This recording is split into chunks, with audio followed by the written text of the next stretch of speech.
देखिए भुगतान संतुलन, balance of payment the lesson is very important, क्योंकि पिछली बार नहीं आया था ये एग्ज़ाम्स में। 9 नंबर का बोर्ड एग्ज़ाम्स द्वारा ही ये वर्गीकृत है लेसन। तो आइए समझते हैं। अंतर्राष्ट्रीय व्यापार के अंतर्गत प्रत्येक देश कुछ वस्तुओं का दूसरे देश से आयात करते हैं। अंतर्राष्ट्रीय जो इंटरनेशनल ट्रेड होता है उसके अंतर्गत क्या करते हैं कि प्रत्येक देश, कोई जैसे इंडिया पाकिस्तान, कुछ वस्तुओं का दूसरे देशों से आयात करते हैं। आयात जो वस्तुओं का किया मतलब जो दूसरे देशों में उत्पादित की जा रही हैं उनका सामान देश के निवासियों, घरेलू देश के निवासियों द्वारा उन देशों से क्या है कि उन वस्तुओं को मांग करना, आयात कर लाता है, जिसका उस देश को भुगतान करना होता है। वही दूसरी ओर वह देश कुछ वस्तुओं का अन्य देशों से निर्यात भी करता है, जिससे उसे अन्य देशों से भुगतान प्राप्त होता है। मतलब जो निर्यात किया तो उसे पेमेंट भी मिला। इस संबंध में भुगतान संतुलन अत्यंत महत्वपूर्ण शब्द है। इसी विश्लेषण से देश के अंतर्राष्ट्रीय व्यापार की स्थिति में आर्थिक संभावना तथा अंतर्राष्ट्रीय भुगतानों की स्थिति का अनुमान लगाया जाता है ना। इसी विश्लेषण से किसका अनुमान लगाया जाता है? 3 चीज़ों का, अंतर्राष्ट्रीय व्यापार की स्थिति का, आर्थिक संभावनाओं का, अंतर्राष्ट्रीय भुगतानों की स्थिति का। ऐसे देखिए इसके सिनोनिम से कुछ अदायगी संतुलन, भुगतान से और भुगतान संतुलन, ये सब एक ही चीज़ है।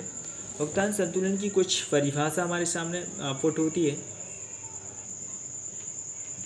तो देखिए किसी निश्चित समय अवधि में कोई एक निश्चित टाइम हो, उसमें किसी देश के विश्व के अन्य देशों के साथ हुई आर्थिक लेन देन, आयात निर्यात का विवरण क्या कहलाता है? भुगतान शेष कहलाता है। मतलब कोई देश है उसी विश्व के साथ मतलब अन्य देशों के साथ हुई आर्थिक लेन देन मतलब आर्थिक आयात निर्यात के विवरण को भुगतान शेष कहा जाता है, कहते हैं। ये लेन देन एक देश के व्यक्तियों, फर्मों तथा सरकार के द्वारा किया जा सकता है। जो लेन देन है या तो व्यक्ति और सरकार की मद, फर्म या सरकार की मद, है ना, ये भी सब हो सकता है। फर्म या परिवार की मद, ये सब भी हो सकता है। प्रोफेसर बेनहम के अनुसार एक परिभाषा आती है, किसी देश का भुगतान संतुलन उस शेष विश्व के साथ एक समय अवधि में किए जाने वाले, है ना, मौद्रिक लेन देन, मतलब वही आर्थिक लेन देन से है। मौद्रिक लेन देन मतलब वही है सब कुछ, कि किसी एक देश का भुगतान संतुलन उस शेष विश्व के साथ, है ना, एक समय अवधि में किए जाने वाले लेन देन का क्या हो, मौद्रिक लेन देन का विवरण होता है कि आप किसी देश ने, जैसे भारत ने दूसरे देशों से कितनी प्राप्तियां की हैं, मतलब वो कितना उसने व्यय किया है आयात पर, वो कितना उसने निर्यात से जो प्राप्तियां की, उनका सबका विवरण होता है। भुगतान संतुलन शामिल की जाने वाली मदें कुछ इस प्रकार होती हैं कि भुगतान संतुलन में व्यापारिक या वाणिज्यिक व्यवहार का विवरण तैयार किया जाता है।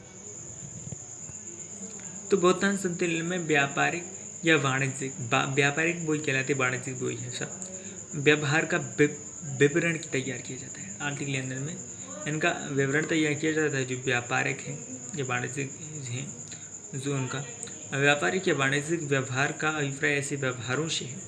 इसका व्यवहार, वाणिज्यिक व्यवहार का तात्पर्य ऐसे व्यवहारों से है कि वस्तुओं, सेवाओं, परिसंपत्तियों के हस्तांतरण से संबंधित, कि परिसंपत्तियों जो स्वामित्व के नाम से हैं, परिसंपत्तियों की स्वामित्व के हस्तांतरण से संबंधित होते हैं। इसके अंदर कुछ मदें शामिल होती हैं, दृश्य मदें, अदृश्य मदें और पूंजीगत हस्तांतरण, है ना। सभी प्रकार की भौतिक वस्तुएं, मतलब भौतिक वस्तुएं जिनका आयात तथा निर्यात किया जा सकता है, दृश्य मदों के अंतर्गत सम्मिलित होती हैं।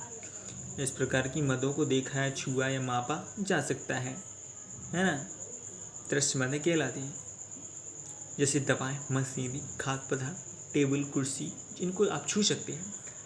अदृश्य मदें, इसके अंतर्गत सभी प्रकार की सेवाएं आती हैं, जैसे बैंकिंग, बीमा के द्वारा लोगों के खाते में पैसा डाला जाता है ना, कंप्यूटर के माध्यम से। तो क्या वो दिखता है? नहीं दिखता ना, तो वो बैंकिंग सेवाएं भी आती हैं, बीमा भी आता है, पॉलिसी, जहाजरानी इत्यादि शामिल हैं। जिसे देखा है, छुआ, मापा नहीं जा सकता। इन मदों के द्वारा सेवाएं मुहैया कराई जाती हैं। पूंजीगत हस्तांतरण, इस प्रकार के हस्तांतरण का संबंध उधार परिसंपत्तियों की बिक्री के माध्यम से पूंजी प्राप्ति, मतलब जो परिसंपत्ति उनको बिक्री कर दीजिए तो पूंजीगत प्राप्ति हो जाएगी। परिसंपत्ति को क्रय करते हैं तो पूंजी भुगतान, है ना, प्राप्त होता है। एक पक्षीय हस्तांतरण, देखिए ये सबसे सरल है।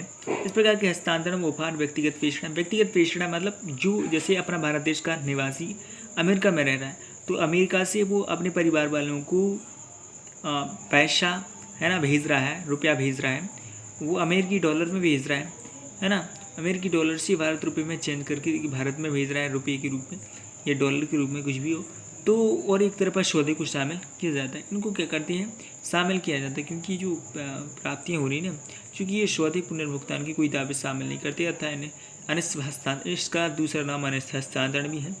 ये जो सौदे हैं, यदि जैसे कोई भी देश ने उपहार दिया या दान दिया तो भैया इनका कोई पुनर्भुगतान नहीं किया जाता है। जैसे भारत देश श्रीलंका को कभी कभार दान दे देता है, भूटान को भी दान दे देता है, तो वो कभी अनुदानों का वापस नहीं ले लेता है अपना, है ना। तो ये कहलाते हैं एक पक्षीय हस्तांतरण, अनिश्चित हस्तांतरण। भुगतान संतुलन की कुछ संरचना, फॉर्मेशन ऑफ बैलेंस पेमेंट की कुछ है ना बनती है। किसी देश द्वारा शेष बस के साथ हुए आर्थिक सौदों को रिकॉर्ड करने के लिए भुगतान संतुलन में लेखांकन की द्विपृष्ठ प्रणाली का प्रयोग किया जाता है। एक वर्ड रखना है रिकॉर्ड करने के लिए क्या किस आर्थिक सौदों को कैसा द्विपृष्ठ प्रणाली का प्रयोग किया जाता है। दूसरे शब्दों में व्यापार खातों की भांति भुगतान संतुलन के खाते को भी दो भाग होते हैं। मतलब जैसे व्यापार खाता होता है तो जिसमें एक तरफ प्राप्तियाँ होती हैं, एक तरफ व्यय लिखा होता है, उसी प्रकार भुगतान संतुलन भी एक आर्थिक लेन देन का, तो इसमें लेनदारी भाग होते हैं, एक देनदारी भाग भी होता है। विदेशी विनिमय के साथ अंतर प्रवाह या स्रोत लेनदारी भाग में रिपोर्ट होती है। मतलब जो हमने निर्यात किया उससे प्राप्तियाँ हुई या फिर जो व्यक्तिगत प्रेषण हमें भेजी जाती हैं दूसरे देशों से, दूसरे देशों से इंडिया को भारत पाकिस्तान या फिर अमेरिका की तरफ से भारत देश को जो अनुदान मिला तो वो भी लेनदारी भाग में रिकॉर्ड, क्रेडिट साइड बोलते हैं, एक डेबिट साइड भी होता है। विदेशी विनिमय के सही वाहन प्रवाह, जो वाहन प्रवाह है मतलब जो बनी जा रही है उपभोग या देनदारी भाग है ना में रिकॉर्ड होते हैं। लेखांकन की दृष्टि से भुगतान संतुलन हमेशा संतुलित रहता है क्योंकि इसे दोहरी लेखांकन प्रणाली या द्विपृष्ठ प्रणाली के आधार पर तैयार किया जाता है। परंतु आर्थिक दृष्टि से देखें से भुगतान संतुलन का हमेशा एक समान होना आवश्यक नहीं है। इसका अर्थ है कि भुगतान संतुलन निम्न प्रकार का हो सकता है, मतलब आर्थिक दृष्टि से देखा जाए तो ये कई प्रकार का हो सकता है, लेकिन लेखांकन की दृष्टि से देखें तो ये जो है हमेशा संतुलित अवस्था में रहता है, क्योंकि जो भी हम भुगतान संतुलन की श्रेणी में रखते हैं लेनदारी देनदारी भाग में, तो हम इन लेनदारी और देनदारी भाग को समान रूप से रखते हैं। कैसे? जब भी हम लेनदारी भाग रिकॉर्ड करते हैं या देनदारी भाग रिकॉर्ड करते हैं तो उसमें जो हम दूसरे देशों से आयात करना पड़ता है तो उसे हम डॉलर के रूप में चेंज करके आयात करते हैं या निर्यात भी करते हैं कुछ भी। तो इसमें क्या होता है, यदि हमारे पास आयात करने के लिए पैसा नहीं है तो हम क्या करते हैं, किसी देश से उधार या संस्था से उधार ले लेते हैं और उसको लेनदारी और देनदारी भाग है हमारा सामान हो जाता है। संतुलन भुगतान तब संतुलित हो जब विदेशी विनिमय की प्राप्ति विदेशी विनिमय के भुगतान के बराबर हो, मतलब जो प्राप्ति है विदेशी विनिमय के भुगतान के बराबर। आंतरिक भुगतान संतुलन में अतिरिक्त तब होता है जब विदेशी विनिमय की प्राप्तियाँ विदेशी विनिमय के भुगतान से, देखो घाटे के भुगतान समय में घाटा तब होता है जब विदेशी विनिमय की प्राप्तियाँ विदेशी विनिमय के भुगतान से कम हो, मतलब जो विदेशी विनिमय की जो प्राप्तियाँ होनी विदेशी विनिमय के भुगतान से कम होती हैं। मतलब जो हमारी इनकम हो रही है दूसरे देशों से वो विदेशी विनिमय के भुगतान से क्या है, कम है। हम ज़्यादा दूसरे देशों को वाहन प्रवाह कर रहे हैं। भुगतान संतुलन की कुछ विशेषता है। भुगतान संतुलन सामान्य तौर पर एक वर्षीय अवधि का समस्त लेखा जोखा या विवरण प्रस्तुत किया जाता है। एक वर्षीय अवधि होती है, इसमें दृश्य एवं अदृश्य मदों का संयोजन भी होता है। भुगतान संतुलन में क्या होता है कि दृश्य तथा अदृश्य मदों को शामिल किया जैसे सही भौतिक वस्तुएं सेवा सम्मिलित होती हैं। दोहरी लेखांकन प्रणाली या द्विपृष्ठ प्रणाली होती है। लेखांकन की दृष्टि से भुगतान संतुलन हमेशा संतुलित रहता है क्योंकि इसे दोहरी लेखांकन द्विपृष्ठ प्रणाली के आधार पर तैयार किया जाता है ना, सदैव संतुलित। एक इम्पोर्टेंट क्वेश्चन बनता है कि भुगतान संतुलन का महत्व क्या है। तो भुगतान संतुलन के द्वारा देश की आयात व निर्यात से संबंधित प्रमुख जानकारियों की शासक के रिकॉर्ड भी उपलब्ध होती हैं, है ना। यह किसी भी देश की अर्थव्यवस्था को सुचारू रूप से परिचालन में अत्यंत महत्वपूर्ण पक्ष धारण करता है, मतलब महत्वपूर्ण भूमिका का निर्वहन करता है देश की अर्थव्यवस्था का सुचारू रूप से चलाने में।